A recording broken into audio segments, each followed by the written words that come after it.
actor Gokul Athokpam anticipatory bail लौख्रे मियामना सखंग माइखंगनरबा एक्टर गोकुल अथोकपम महाकी लोइनबी सोनिया अथोकपम फूबगा मरी लेनना Imphal west women police station लौखलकपा एफआईआर अमगा मरी लेनना हेक्टर फावा यादनबा एंटीसिपेटरी बेल लौख्रे पुलिसदगी फंगबा पाउना हाई हौखिबा फेब्रुआरी 13 पैलेस कंपाउंड लेबा होटल कासलदा नुमिदांग बर्थडे पार्टी अमा मतै मनाव याउमिनखे मफम अदुदा मखोय अनि निंगाई संगदानरखे मधुना मरम ओइरगा बर्थडे पार्टी अदु लोइद्रिंगाई मखोय अनि मयुमदा हलखे कार मनुंगदसु महाकी लोइनबीबु गोकुलना तमथीना फुखी हाइना मराल सिरे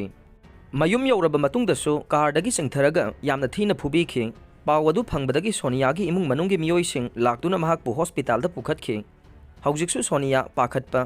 थकतपना पिक थंदुना वाखल लैना नारकपदगी लायेंगदुना लैरे थौदोक अदुगा मरी लैनना सोनियागी अपोकपा वांगलिंगबम गुनजितना पुलिसता कंप्लेन तौरखे